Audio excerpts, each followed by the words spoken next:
again to my YouTube channel. So for today's video, ang pag-uusapan naman natin ay introduction to patterns and sequences. So I have here a table. So this is a multiplication table. So familiar naman kayo dyan. So as you can see here, so meron tayong from this column 1, 2, 3, 4, 5, 6. In this row, 1, 2, 3, 4, 5, 6. So first row, ayan po, ay multiples ng 1. So 1, 2, 3, 4, 5, 6.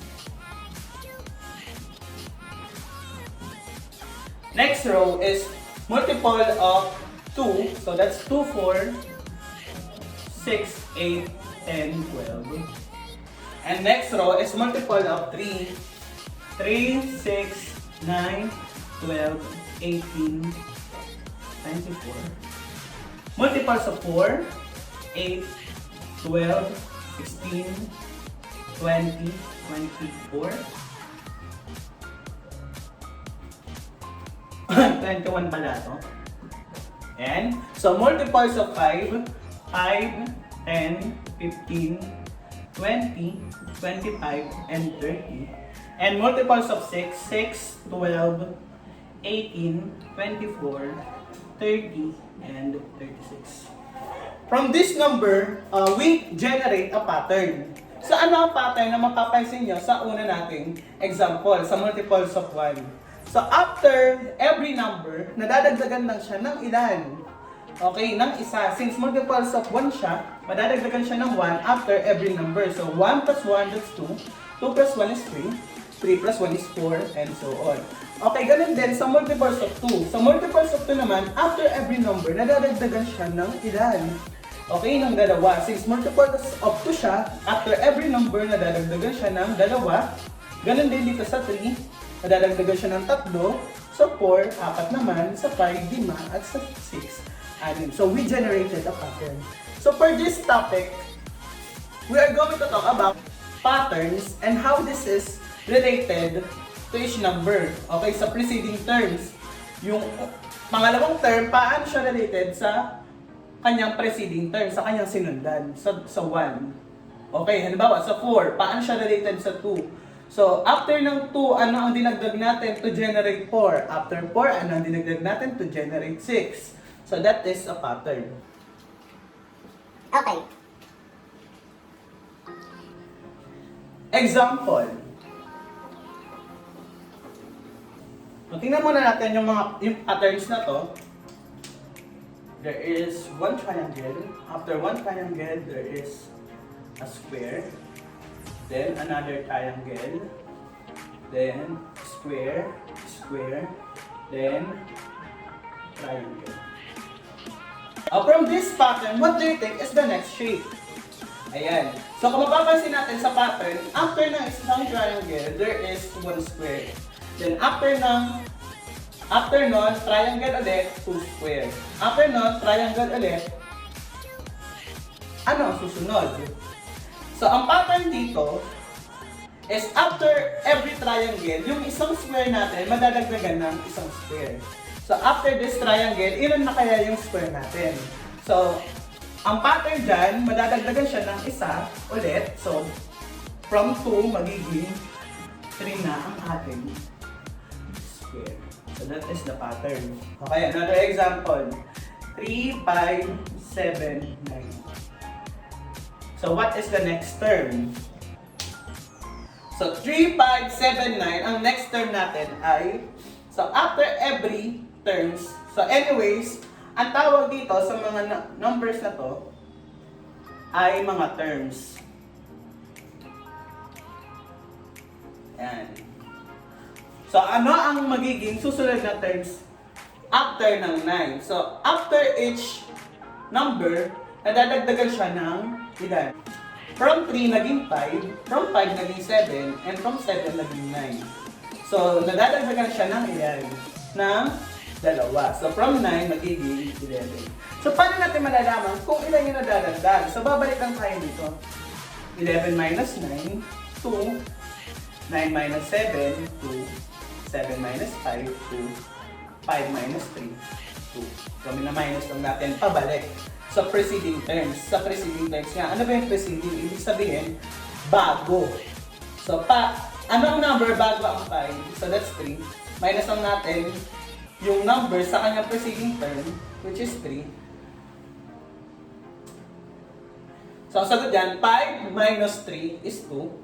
7 minus 5. Ayan, so may technical difficulty.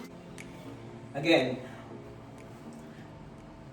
9 minus 7 ay 2, 7 minus 5 ay 2, and 5 minus 3 ay 2. So, after yan,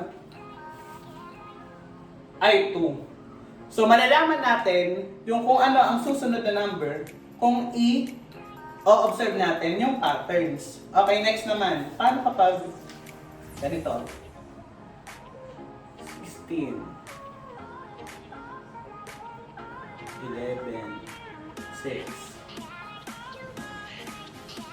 Ayan. So, ano naman yung susunod na term natin dito? Ano yung magiging susunod na term? Ano ba yung pattern dyan? So, from 16, naging 11. So, from 11, naging 6. And from 6, sa tingin nyo, magiging ano siya? So, kung sa una, nadadagdagan siya ng dalawa, sa pangalawa, ano naman yung nangyayari? So, nababawasan naman siya ng ilan? Okay, ng 5. 16 minus 5 ay 11, 11 minus 5 ay 6, and 6 minus 5, so that's the next term. So, 6 minus 5 ay 1. So, ano yung susunod na term?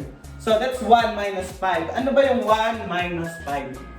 Okay, recall lang po ang operations on integers, addition, and subtraction. So, magagamit natin yan throughout our topic sa sequences.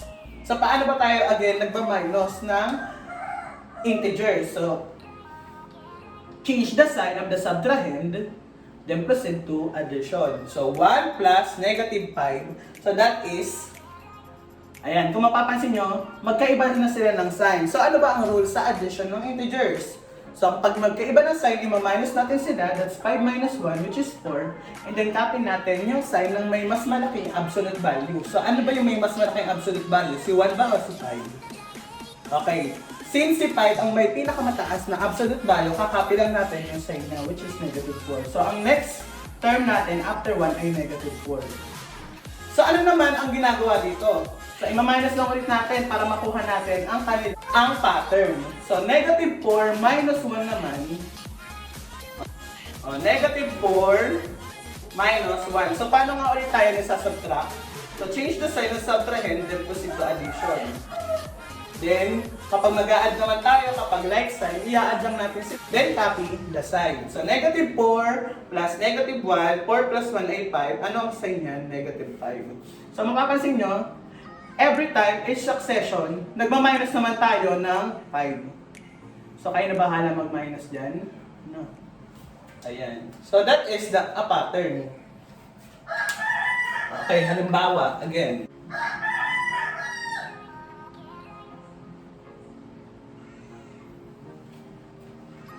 Okay, halimbawa, negative 5, then negative 2, 1, 4. Ano ang next term? Ayan. So, titingnan natin. From negative 5, naging negative 2. Ibig sabihin, nadadagdagan siya. From negative 2, naging 1, and from 1, naging 4. So, ilan yung nadadagdag after each succession? After ng isang number. So, from 4, magiging 7 yan. So, bakit naging 7? Ano ba yung pattern dyan? So, each time na madadagdag tayo ng term, madadagdagan siya ng 3. Ayan, shout out po sa mga manok. Ayan. Ayan, so nadadagdagan siya ng 3. Okay, paano natin yan nasabi? So, ima-minus lang natin siya pabalik. 7 minus 4, that's 3. Ayan. Positive siya, ibig sabihin nadadagdagan. 4 minus 1 ay 3. 1 minus negative 2. Paano nga tayo nagpa-minus? Change the sign of subtrahend, then proceed to addition.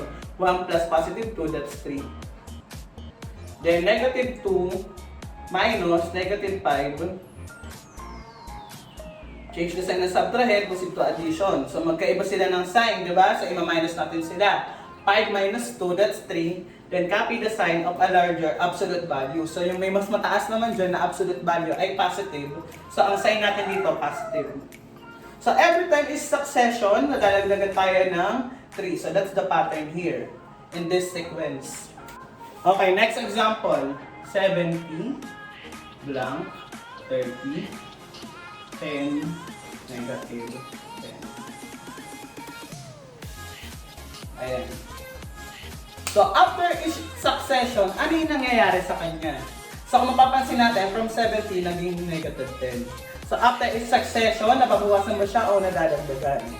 So kung mapapansin nyo dyan, ayan po ay nababawasan kasi from 70 naging 30 na lang, naging 10, naging negative 10. So ano yung pattern dyan? So to know the pattern, i-minus lang natin siya pabalik. So mamili lang tayo ng isa dyan, pare-pares naman yun. So dito na lang siguro. So 10 minus 30.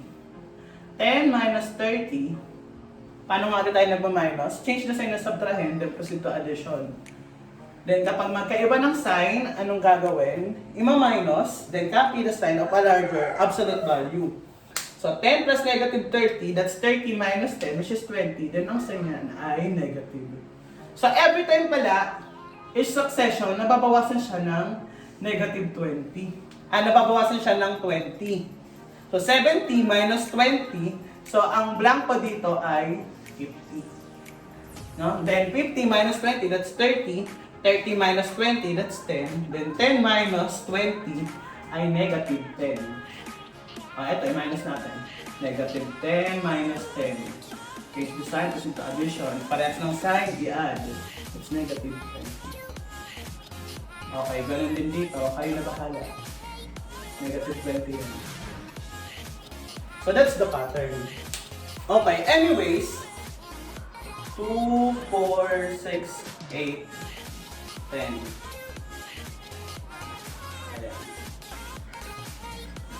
Ayan. 2, 4, 6, 8, 10. So, ilang terms meron dito? Ganito na lang. So, ang terms niyan ay 1, 2, 3, 4, 5. So, there are 5 terms. 1, 2, 3, 4, and 5. So, yung first term natin is denoted as A sub 1. So, ayun yung positioning. Ito yung unang position. Then, ang next position ay denoted by A sub 2. Third ay A sub 3. Ang fourth ay A sub 4.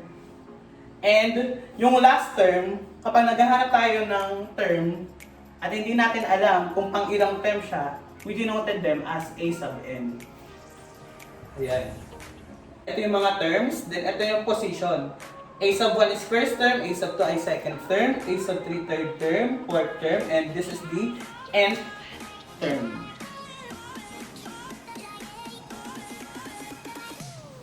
So in sequence, meron tayong tinatawag na finite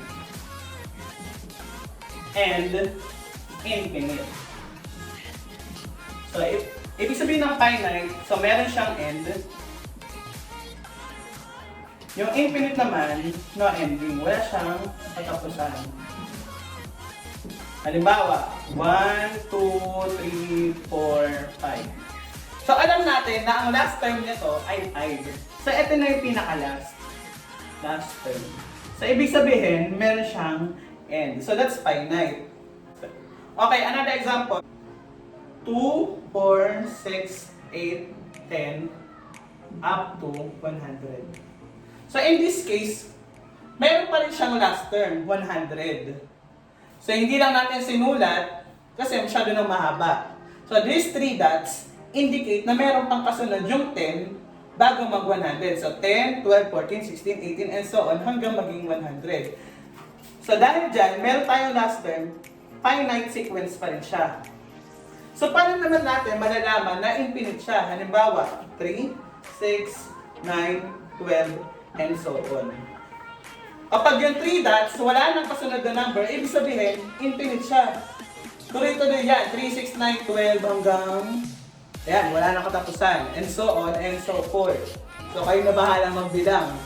No? Matanda na kayo, hindi pa rin kayo tapos magbilang yan. So that's infinite sequence. So meron tayong tinatawag na general rule. So ano ba yung general rule? So ito yung pattern na sinusundan on a sequence. Halimbawa, 4, 7, 10, 13. So ang A sub 1 natin ay 4. Ang A sub 2 ay 7. Ang A sub 3 ay 10. At ang a sub 4 ay 13. So, ang a sub 1 natin, ang pattern dyan, so 3 times, pang ilang term siya? 1 plus 1. So, that's 3 times 1 plus 1, that's 4. Susunod naman, dito naman, yung 7, saan nakuha? So, that's 3 times 2 plus 1, which is 7. 3 times 2, 6 plus 1, 7. Ito naman, saan nakuha? Yung 10. So, that's 3 times 3, 9 plus 1, which is 9 plus 1, 10. And itong a sub 4 ay 3 times 4, dahil pang 4th term siya, plus 1, which is 12 plus 1, 13. So, ang general rule dyan ay can be written as a sub n equal to 3 times, pang ilang term siya? Pang n plus 1 or 3n plus 1. So, ito ang general rule natin. A sub n equals 3n plus 1. Kung hahanapin natin kung pang ilang term siya, ito lang yung gagamitin natin. Halimbawa, ano yung pang 7th term dyan? O, diba ito, 4 plus 3, 7. 7 plus 3, 10. 10 plus 3, 13. So, ang pang 5 ay 13 plus 3, 16. 19, and then 22 yung pang 7. So, dapat 22 yung makuha natin kapag a sub 7 yung hanapin. So, try natin. Ang a sub 7 ay 3 times 7 plus 1, which is 3 times 7, 21 plus 1, ayun ay 22. So, that is the general rule. Another example. 5 plus 6, 11, 17. 17. Okay, halimbawa, 5, 11, 17, and 23. So, saan na-obtain, ano yung first term natin? So, ang first term ay 5. So, saan na-obtain si 5? So, paano natin malalaman yung general rule dyan? So, ano ba yung pattern dito? So, every time in succession, nadadagdagan mo siya o nababawasan. So, nadadagdagan siya ng 6. So, 5 plus 6, 11. 11 plus 6, 17. 17 plus 6, ayan, 23. So, ang rule dyan, so, dahil 6 ang nadadagdag, pang ilang term si 5? Pang una. And then, 6 times 1 ay 6. So, paano siya magiging 5? Magmaminus lang tayo ng 1. So, 6 times 1 ay 6 minus 1, which is also equal to 5. Next naman, ang a sub 2 natin ay 6 times 2, dahil pangalawang term siya, minus 1 ulit. So, 6 times 2, that's 12, minus 1, 11. 6 times 3, yung third term naman. 6 times 3, 18, minus 1, 17. And yung pang-apat, 6 times 4, minus 1, that's 24 minus 1, 23. So, ayan. So, ano ang general rule dyan? So, that is 6 times, kung pang ilang term siya, minus 1. So, this is the general rule. So, paano naman natin hahanapin si pang 5th na term? So, that's 6 times 5, which is 30, minus 1, that's 29. Okay, check natin. 23 plus 6, 29. So, ayun lang po ang general rule. Eh, paano naman kapag given ang general rule at yung mga terms na nawawala? Halimbawa, a sub n equals 3n minus 5. So, this is the general rule. So, paano natin mahanap yung first, second, third, fourth na terms, kung ilang mang terms ang gusto nyo, given this general rule? So, halimbawa, si a sub 1, paano natin hahanapin? So, to find a sub 1, yung n dito, papalitan lang natin ng 1. So, that's 3 times 1 minus 5. So, ang a sub 1 ay 3 times 1, that's 3, minus 5, which is equal to negative 2. Ang a sub 2 naman ay 3 times 2 minus 5, which is 3 times 2, 6 minus 5, that is equal to 1. Ang a sub 3 ay 3 times 3 minus 5. So, papalitan na natin yung n kung pang ilang term yung hinahanap. 3 times 3, that's 9, minus 5, 9 minus 5 ay 4. Ang a sub 4 naman, 3 times 4 minus 5, that's 12 minus 5, that is 7. So kung mapapansin nyo, itong 3 na to, ito yung nadadagdag every time or every succession. Okay, halimbawa, from negative 2, madadagdagan ng 3, naging positive 1. From 1, madadagdagan ng 3, magiging 4. Then from 4, madadagdagan ng 3, magiging 7. Okay, next. A sub n equals 2n plus 1.